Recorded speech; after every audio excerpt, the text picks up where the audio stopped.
Hoje, 11 de outubro de 2021, falando em nome da Casa Espírita Joana d'Arc, é um prazer que se renova nessa oportunidade.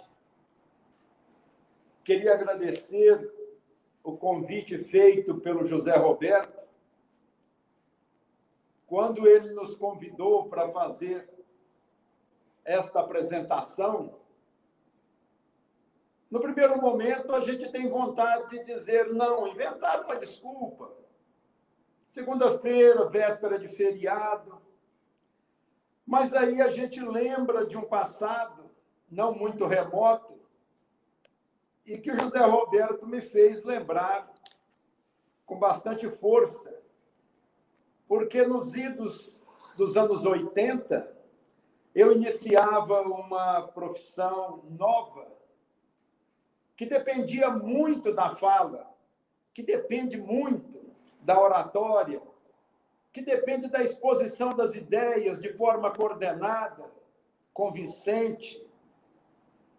E aí eu me deparei com uma gagueira que eu já sabia possuir, mas que eu não dava tanta importância. E, de repente, a dificuldade foi aumentando, porque, por uma dessas circunstâncias que a gente não sabe explicar, a não ser por questões kármicas, eu me vi professor na Universidade Federal de Uberlândia, da Faculdade de Direito. E um professor gago. E vem a disciplina para eu lecionar processo civil. Para eu falar processo civil, eu gaguejava 5, 6 vezes. E quando eu gaguejava, os alunos começavam a rir, aí que eu não falava nada. E aí a gente procura socorro. E o primeiro socorro que eu procurei foi um curso de oratória. Procurei um professor da universidade, um americano, chamado David Francis. E, com dificuldade, expliquei para ele da minha gagueira, da minha condição de professor na Universidade Federal de Uberlândia, e se ele poderia me ensinar, aliviar, me dar um curso para gago. E ele ainda brincou comigo, mas por que, Roberto? Você já gagueja tão bem. E aí, mesmo assim, sorrimos ali e ele foi me ajudar. Com essa ajuda que ele veio me dar, através de um curso de oratória, imaginava eu que eu faria o curso e já saía falando sem gaguejar. Mas foi ali que eu aprendi que uma estrada só se conhece depois que a percorre. E aí eu busquei ajuda na parte espiritual. E de onde ela veio? Ela veio da Seara Espírita Missionários de Alá, na época dirigida pelo senhor Mário Chileno. E numa dessas consultas ele disse, você tem um problema na terceira parte da circunvolução esquerda do cérebro, o centro de Broca? Eu lá sabia disso, eu queria parar de gaguejar. E nas várias vezes que lá retornei, veio a orientação que eu deveria, sempre que tivesse oportunidade, falar de Jesus. E aí nós começamos a fazer reuniões. E minha primeira reunião num centro espírita foi no Paz e Harmonia, lá no bairro Martelena. O Borgico era o presidente, Mário Rios era um dos companheiros, ambos já na espiritualidade. O Lázaro, que ainda permanece aqui conosco, já octogenário. E lá eu fui fazer a minha experiência. Era mais ou menos um recinto com 8, 10 pessoas. E quando o Mário me anunciou, eu havia preparado uma palestrinha em que eu falaria da dificuldade do rico entrar no reino dos céus. Mas eu fiz a pior coisa que alguém pode fazer quando vai expor alguma ideia. Eu decorei. E quando o Mário me chamou, eu cheguei lá na frente e olhei para aquelas 8, 10 pessoas, eu só não corri porque a porta era no fundo, mas se ela fosse do lado, eu teria saído. E aí eu comecei minha palestrinha. O Mário disse, pode falar aí de 5 a 10 minutos. E eu comecei a palestra dizendo que era mais fácil passar a agulha pelo buraco do camelo do que o camelo entrar no reino dos céus. Quando eu percebi que eu troquei tudo, a minha palestra acabou. Menos de 15 segundos. Foi um fiasco. E eu cheguei em casa muito triste. E meu pai, o velho Acácio, perguntou como é que foi, tamborilando na mesa. E eu falei para ele que foi um desastre, que foi uma coisa terrível, que foi uma dificuldade imensa. E eu não gaguejei para falar para ele. E quando eu terminei, ele falou, ainda bem que se você chegasse aqui hoje e falasse para mim, eu falei bem, eu coordenei as ideias, eu passei a minha mensagem, eu iria ficar em sobressalto. Porque tem 30 anos que eu falo lá no Centro Santo Agostinho, toda quarta-feira, e quase morro toda quarta-feira quando eu tenho que ir. Começa, meu filho, você está começando. E aí veio essa ideia, que o Zé Roberto chamou de curso de oratória. Nós começamos a fazer essas reuniões aos domingos. Quando eu falava da dificuldade de expressão dentro de sala de aula, e que eu faria exercício aos domingos para nós tentarmos combater esse medo de falar em público, essa dificuldade de articular as palavras por completo, eu sempre tinha adeptos. Eu fiz um proselitismo imenso na sala de aula porque eu percebi que a grande maioria tinha medo de falar em público, de apresentar um trabalho em sala de aula. E começamos a fazer essas reuniões que eles cognominaram de curso de oratória. Mas, na verdade, era um exercício principalmente para mim, que gostaria de combater o meu vício, o meu defeito da gagueira.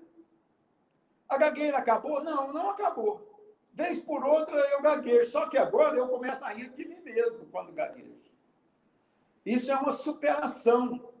Então, eu comecei a falar de Jesus, como o Mário Chileno disse, em toda oportunidade que tiver, fale de Jesus.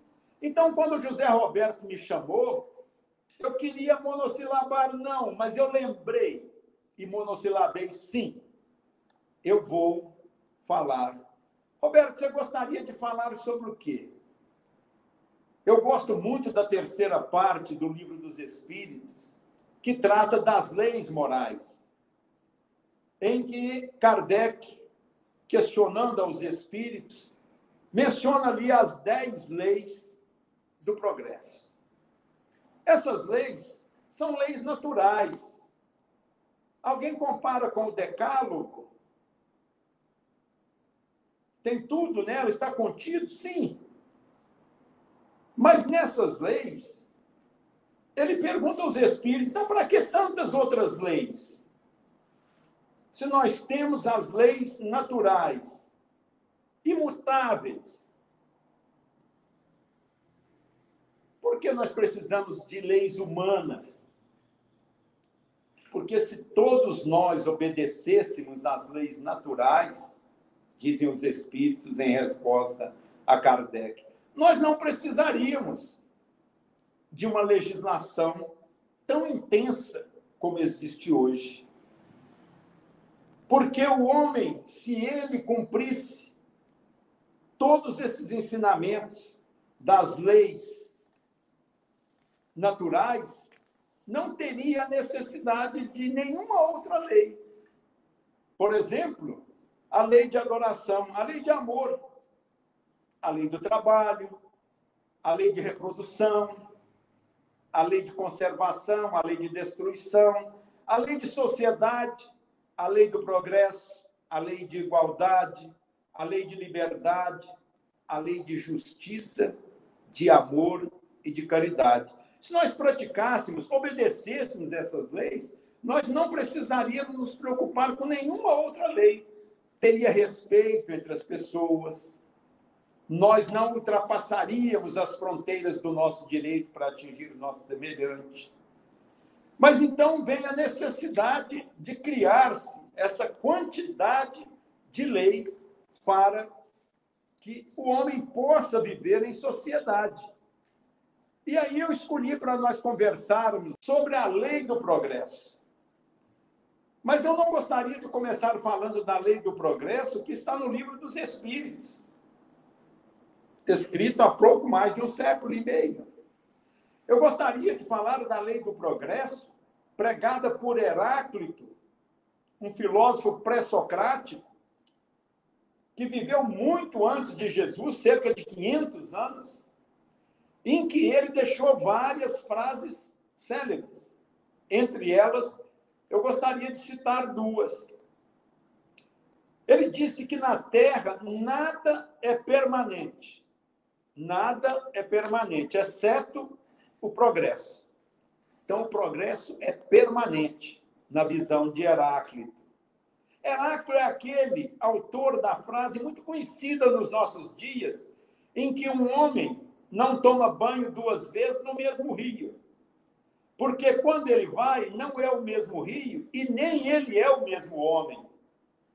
Então, essa mudança estabelece a lei do progresso. E aí Kardec também questiona os espíritos. Essa lei do progresso, já que nós trabalhamos, acreditamos que nós temos uma única vida com várias existências, será que numa existência para outra, em vez de eu progredir, será que eu posso retroagir, retrotrair, atrasar? E os espíritos dão a resposta que não. Não há possibilidade de retroagir. Nós só caminhamos para frente. Mas aí as perguntas de Kardec, e aqueles que atrapalham, que tentam interromper essa linha do progresso?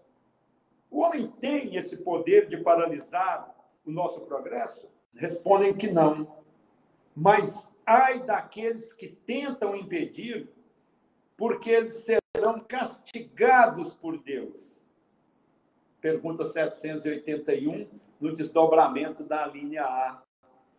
Nesse ponto, nós acreditamos até que há um equívoco na tradução. Deus castigará essas pessoas. E nós aprendemos que no Espiritismo, Deus não castiga, porque Deus é amor. Se ele é amor, ele compreende sempre. E de que forma ele compreende? Nos dando oportunidade de reencarnar quantas vezes for necessárias para nós passarmos para uma parte mais evoluída. Ora, então esse castigar seria dizer, se ele não aceitar o progresso, ele será atropelado, sofrerá as consequências da sua inanição, da sua falta de movimento para aprender. Mas a nossa marcha na evolução, nessa marcha do progresso, nós sabemos que ela é muito lenta. Mas a história, se nós olharmos, houve uma progressão muito grande, muito grande. Vejam bem, quando nós estávamos no século IV a.C., em Roma, que estava começando uma organização de legislação humana para conter os conflitos e permitir a convivência dos membros numa sociedade, havia uma lei que dizia que o devedor, quando contraía a dívida, assumia o risco, se não pagar, ser escravizado pelo credor, juntamente com a mulher, os filhos. Mas no ano 326 a.C., foi publicada uma lei com um grande avanço, um grande avanço. E qual foi esse avanço? A garantia da dívida deixou de ser pessoal. Só pagaria com bens, não pagaria mais com a vida. do devedor e de seus familiares. Essa lei foi cognominada de Lex Petelia Papira. A partir de então, a pessoa que devia não podia mais entregar-se ou ser escravizada, porque antes dessa lei, se chegasse o dia do pagamento e ele não conseguisse pagar, o que dizia a lei anterior? O credor pode pegar o devedor, colocar em cárcere privado por 30 dias, levá-lo à praça pública depois desse prazo, e se ele não pagasse ou alguém o fizesse por ele, o credor poderia vendê-lo para além do rio Tibre, o rio italiano, vender como escravo. Roberto, mas se tivesse pluralidade de credores, a lei estabelecia que os credores poderiam pactuar de vendê-lo e dividir o valor ou esquartejá-lo, enquanto as partes fossem os credores. Aí veio essa lei, então, olha que avanço que teve. Por exemplo, nós falamos muito na lei, na pena de talião, porque quando alguém atacava uma tribo e matava um ou dois, a outra tribo se armava, se organizava, vinha e destruía a outra tribo inteira, matava 50, 100, 200. E a lei de talião, então, já tinha sido um grande avanço. Olho por olho, dente por dente. Ah, mataram dois, vamos lá matar só dois.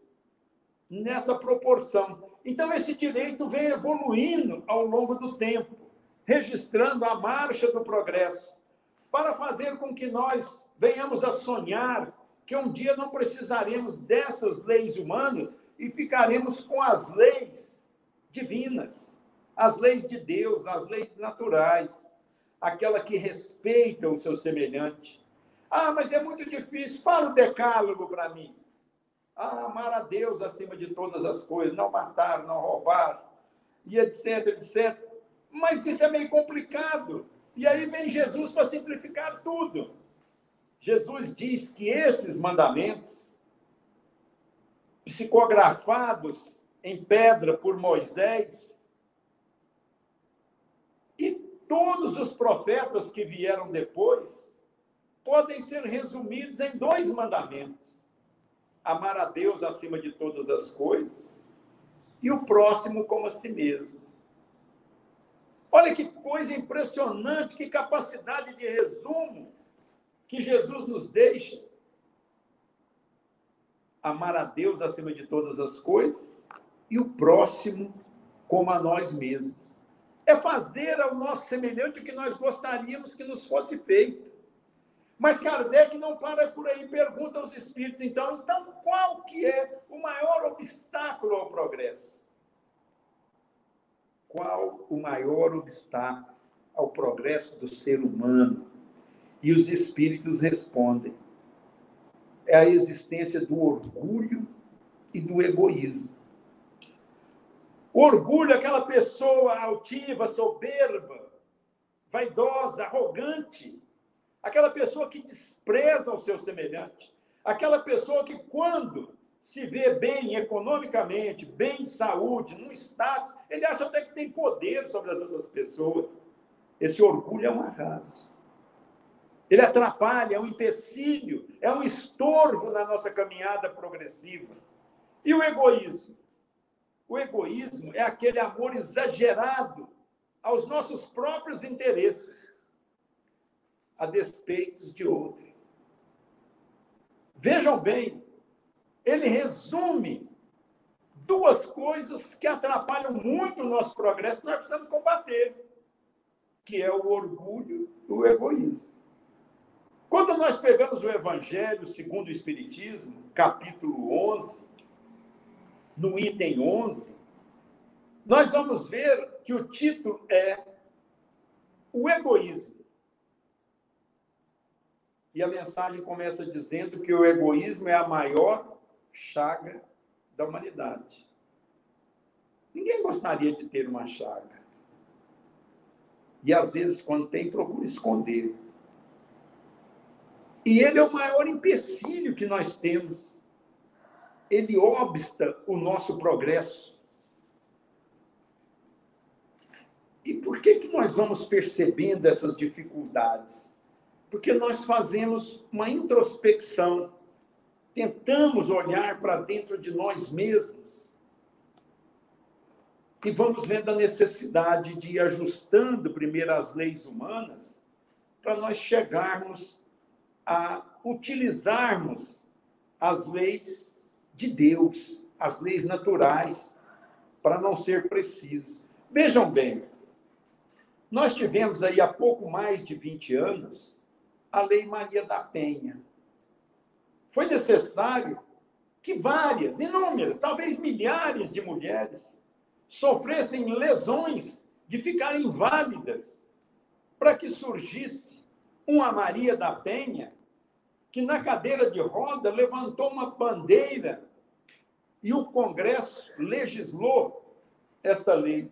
Esta lei já foi alterada, aprimorada algumas vezes, criando o crime de feminicídio, tornando mais grave quando o crime é contra a mulher, e mais grave ainda quando essa mulher é uma convivente, é uma esposa, é uma namorada. Então, tudo isso vai aprimorando. Há menos de 40 anos, um pai não podia reconhecer um filho adulterino, aquele filho concebido fora do casamento. Mas é um absurdo hoje. Mas no Código de 1916, no nosso Código Civil, era proibido o pai reconhecer o filho concebido fora do casamento, chamado filho adulterino. E aí o pai dizia, nossa, o que eu mais gostaria era de reconhecer esse menino, mas a lei impede.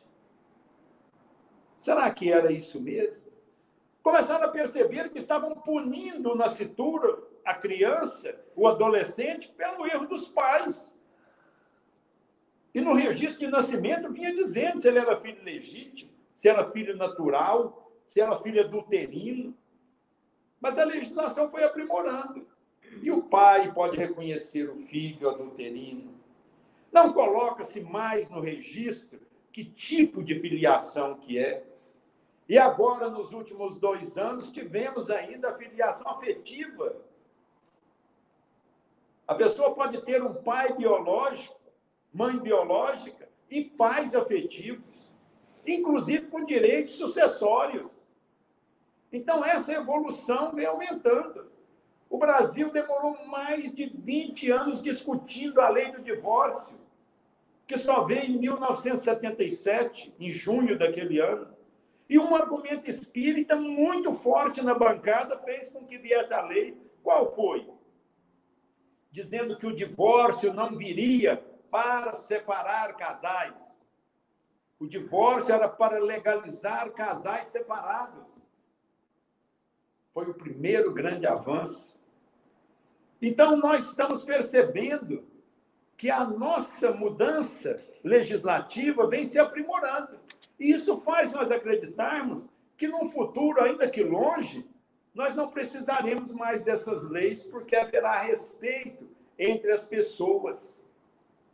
Então, a lei natural é uma lei eterna. E Kardec pergunta aos espíritos, mas onde está escrita essa lei, então? No Alcorão? No Valagaridita? Na Torá? Onde? E os espíritos respondem simplesmente, a lei de Deus está escrita na consciência. Nós, quando erramos, nós sabemos que erramos. Mas nós procuramos encobrir, desculpar, e nós esquecemos da evolução moral.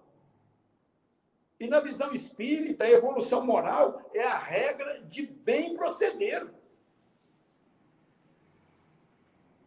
E este procedimento é cobrado em todas as situações. Mas como é que eu vou me espelhar? Kardec pergunta aos espíritos. Em quem? E os espíritos respondem que Deus, ao longo da humanidade, ao longo da história humana, sempre forneceu pessoas que podem servir de espelho para nós, de exemplo. Nós temos Buda, nós temos Mohandas Curachangante, Madre Teresa de Calcutá, Irmã Dulce, Chico Xavier, Francisco de Assis e tantos outros. Nós temos o homem de Sacramento, Eurípides Barçanufo. Mas Kardec quer saber qual é o maior exemplo que Deus nos deu para nós seguirmos. E é a menor resposta que tem no Livro dos Espíritos. A pergunta é: qual o tipo mais perfeito que Deus já ofereceu ao homem para lhe servir de guia e modelo? E a resposta é um dissílabo: Jesus. Tudo de Jesus é simples. Pode-se discutir, como está lá na introdução do Evangelho, os milagres, pode-se discutir a infância de Jesus, pode-se discutir tudo, as predições, mas até hoje não se discutiu, para gerar atrito, a moral do Cristo, que é a regra de bem proceder. Então, ele é o nosso melhor e maior exemplo. Mas nós temos todos esses outros exemplos. Quando nós falamos, por exemplo, de Sócrates, que está na introdução do Evangelho, Sócrates foi um ensaio da imortalidade. No século V a.C., na Grécia, mais precisamente em Atenas, quando ele conclamava os jovens para pensar sobre as questões da vida, ele foi tido como revolucionário. E, como tal, ele foi preso, processado e julgado. E, no julgamento, ele foi condenado. Condenado a beber uma taça de um veneno muito poderoso, cicuta. Uma dose capaz de matar 10 cavalos. Mas ele era um cidadão grego. E pela legislação da Grécia, na época, o cidadão grego que era condenado, ao receber a sentença, tinha o direito de falar aos juízes. E Sócrates, naquele momento, diz aos juízes: se a morte for o fim de tudo, seria como uma noite de sono sem sonho. Se a morte for o fim de tudo, seria uma noite de sono sem sonho. Mas se a morte não for o fim de tudo, que alegria eu sentirei lá de ver aqueles que pensam que são inteligentes e não são. Mas agora é hora eu de morrer, vós de viverdes. Tomou a taça de alabastro cheia de cicuta e tomou. E o executor disse: mas o senhor ainda tem uma hora. E ele disse: para que eu quero uma hora se eu vou viver a eternidade? Olha o ensaio da imortalidade. E ele, já sentindo os efeitos do veneno brutal, foi acolhido pelo discípulo Crito. E o discípulo Cripton gritava: Senhor, Senhor, onde queres que nós sepultemos o seu corpo? Na Acrópole da beleza? Onde, Senhor? E ele disse: ó, Cripton, as roupas para que nada servem, atira-as numa vala, Sócrates não estará mais dentro delas. Os olhos pesaram, a cabeça pendeu, Sócrates vive. 2.500 anos depois, é o pai da filosofia.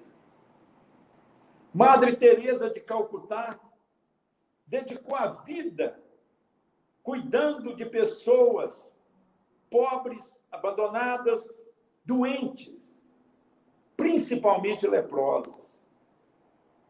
E um jornalista inglês, a pedido da sua empregadora, viajou até Calcutá para fazer uma entrevista com ela. E quando ele a localizou, ela estava limpando um leproso, as feridas. E o jornalista não aguentou e disse: eu não faria isso por dinheiro nenhum do mundo. E ela disse: eu também não. E continua a limpar. São exemplos que Deus nos dá para nós seguirmos. Quando Gandhi foi para Londres estudar direito, ao terminar o curso, ele montou uma clínica de advocacia em Bombaim e pegou uma causa no sul da África. E quando eles perceberam que ele estava num vagão de primeira classe, eles o atiraram para fora. O apartheid. E ele ficou revoltado com aquilo. Mas não era só por ele. Como é que uma classe ou pessoas pelo tipo de cor poderiam ser discriminadas? E ele então começa uma luta, começando pela luta do sal, que foi taxado um imposto muito alto, e ele conclama as pessoas para ir retirar o sal do mar. E eles pensavam que iriam poucas pessoas, e ele reuniu mais de 30 mil pessoas numa caminhada. E o movimento cresceu muito, o Satyagraha, o movimento sem violência. Eles poderiam ser agredidos, massacrados, mas neles eles não respondiam com violência. Londres teve medo. E num verão londrino convidou Gandhi para ir a Londres. E quando ele chegou em Westminster, no verão londrino, de saquia, aquele fraldão branco, óculos de aro fino, um cajado, e subiu os degraus, um político olhou e falou: mas esse é Gandhi? Esse homem é desprezível. Gandhi ouviu e manteve-se calado. Quando ele teve a oportunidade de ir na tribuna para defender o seu povo, para que eles saíssem do tacão inglês, ele olhou para aquele político e, com o dedo em riste, disse: posso ser desprezível, mas quando a verdade fala em mim, sou invencível. E Gandhi libertou 700 milhões de hindus, sem violência. Apenas com o exemplo de tentando ser uma pessoa melhor a cada dia. Veja o conceito espírita. Eu preciso esforçar muito hoje para ser melhor do que ontem e amanhã ser melhor do que hoje. Essa é a senha da nossa marcha progressiva. Então, nós vamos caminhando neste progresso. Quando Eurípides de Barçanufo, o médium que se destacou pela mediunidade de desdobramento, Hilário Silva, no livro A Vida Escreve, ele nos conta que Eurípides de Barçanufo estava na sombra de uma árvore, adormeceu, e o seu espírito desprendeu-se e começou a subir. Foi subindo, subindo, subindo, e de repente ele parou numa campina verdejante, um pouco úmida, e ele começou a caminhar naquela campina, e ele viu um vulto longe. E ele foi aproximando daquele vulto, e de repente ele ficou com a exclamação nos lábios entreabertos: era Jesus. Ele aproximou mais um pouco e ficou estático, mas ele percebeu que Jesus estava chorando. E ele perguntou: mestre, mas por que choras? Jesus não respondeu. Ele insistiu: Senhor, por que está chorando? É por causa daqueles que não conhecem o seu evangelho? E aí Jesus responde: não, Eurípides, eu choro é por aqueles que o conhecem e não o praticam. Eurípides começou a descer, assumiu o corpo físico e dedicou o resto da sua vida, que foi muito curta nessa existência, dedicando-se às pessoas, principalmente aos pobres. Nós estamos nessa senda de progresso, queremos progredir, mas nós temos que progredir moralmente e intelectualmente. E essa ave, para voar, a asa do desenvolvimento intelectual e do moral, tem que ser igual, mas não é. O intelectual nosso está muito na frente, mas o desenvolvimento moral deixa a desejar. Nós precisamos combater esses impulsos que são negativos para nós começarmos a aproximar do grau de evolução intelectual. E quando nós estivermos aproximados do desenvolvimento intelectual, nossa vida ficará muito mais fácil. Muito mais fácil. E nós vamos vendo os exemplos de Jesus. Por exemplo, às vezes nós criamos barreira entre nós mesmos ao estendermos uma bandeira espírita, católico, evangélico, budista, judaísmo, islâmico. Essas bandeiras não unem, elas separam. Perguntaram para Leon Denis se o espiritismo seria a religião do futuro. E ele disse que o espiritismo será o futuro das religiões. Porque todas as religiões hoje pregam que a vida não começa no berço, não termina no túmulo. Roberto, mas será que é isso mesmo? Vamos pegar o livro de Jeremias, Velho Testamento. No primeiro capítulo, diz que Jeremias falava com o Senhor, falava com Deus. E Deus lhe disse, Jeremias, antes de você ser concebido, eu já te conhecia. Quando você foi concebido, eu te santifiquei. Quando você nasceu, eu te dei por profeta às nações. Quando Jesus fala das bem-aventuranças, ora, nós só podemos acreditar nas bem-aventuranças se houver vida depois da morte. Bem-aventurados aflitos. Ora, quem morre em aflição, quando que ele vai receber misericórdia? No além-túmulo, porque a vida continua. O que há de discussão é se eu vou ficar no paraíso, no purgatório, no céu, ou se eu vou ficar dormindo até o dia do juízo final, ou se a vida vai continuar do mesmo jeito, só sem o corpo, mas com as necessidades de evoluir. É nisso que nós estamos divergindo. E nós não temos e nem precisamos ter a preocupação de fazer proselitismo, de fazer adeptos. Nós precisamos buscar o autoconhecimento. Deixa eu fazer as minhas indagações. Será que Deus existe? Quando você pega o livro dos médiuns, primeiro questionamento lá, Deus existe? Se eu acredito em Deus, aí eu vou perguntar de novo, esse Deus é justo? Bom, eu acredito em Deus e ele é justo. Se ele é justo, o que eu sofro é necessário. Porque senão ele não seria justo. Mas por que eu estou sofrendo? Aí o Evangelho, no capítulo 5, fala das causas das aflições. Temos causas anteriores, eu paro, olho para trás e vejo onde eu errei. Enxergo os meus percalços.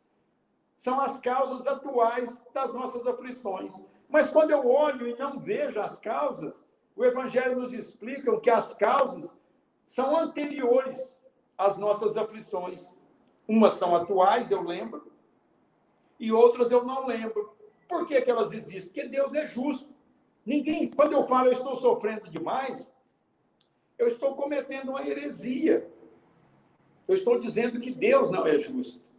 Então, essa credibilidade que nós vamos dando ao nosso pensamento interpretativo faz com que nós comecemos a progredir e pensar na lei de causa e efeito.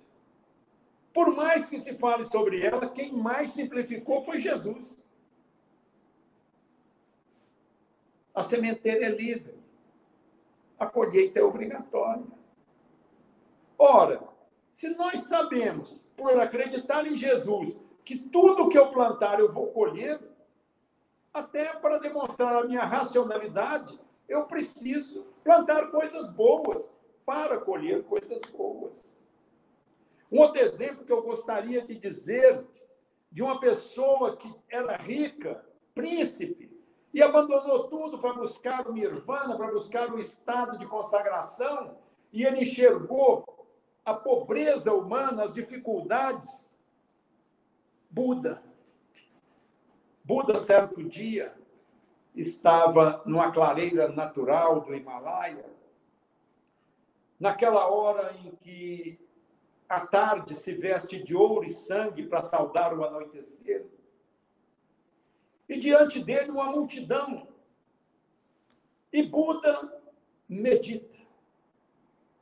Aquela multidão procura mergulhar o hálito do coração do iluminado e juntamente com ele medita. De repente, Buda ergue a voz e inquire: quem dentre vós poderia ajudar-me a combater a fome de Savastra? 80.000 homens, mulheres e crianças jornadeiam, deixando pegadas ultrizes sobre a fome que abate sobre Savastra.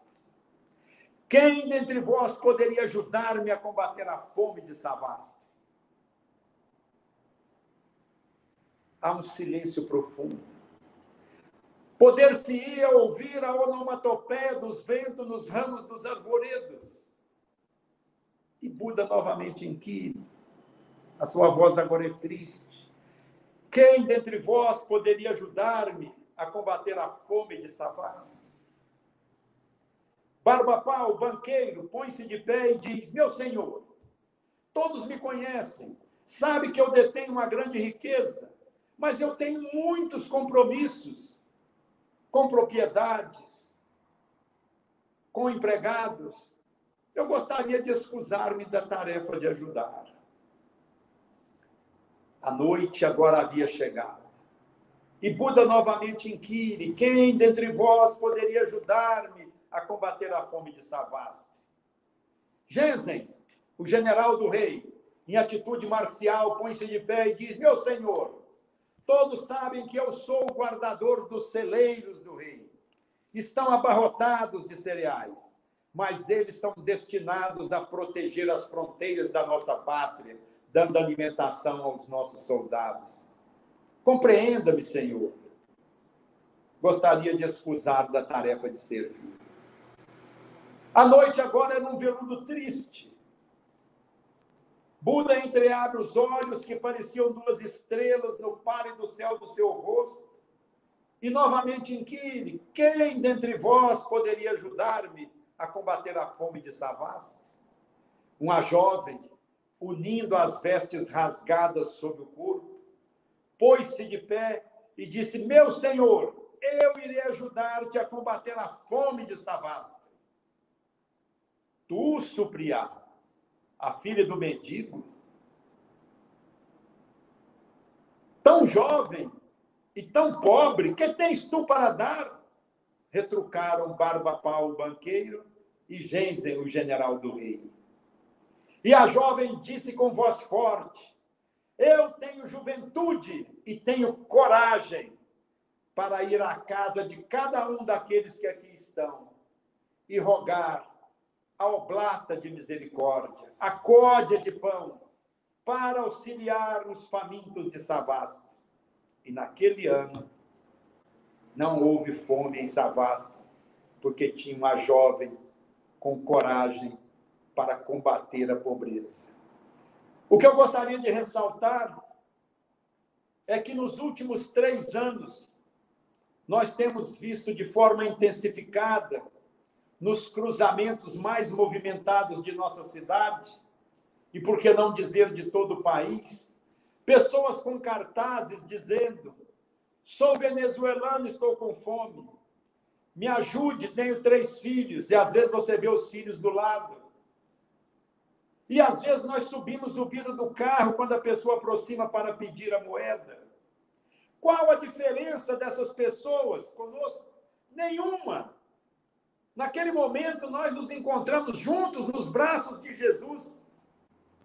E quanto nós poderíamos ajudar, ainda que seja com uma conversa amigável, estimulando, se não pudermos dar ali a moeda, uma ajuda material, pelo menos um atendimento fraterno, um sorriso, um desejo de boa sorte,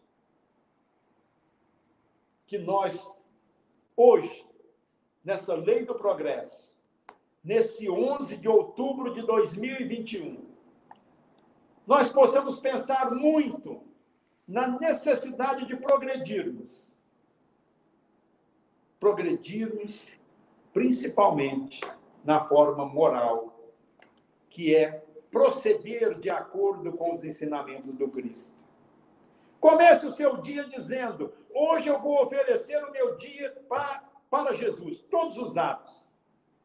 E quando chegar na noite, na hora de dormir, faça como Santo Agostinho, quando responde a pergunta 919 do Livro dos Espíritos. Quando eu aí estava, ia dormir, fazia reflexão o que tinha feito no dia passado.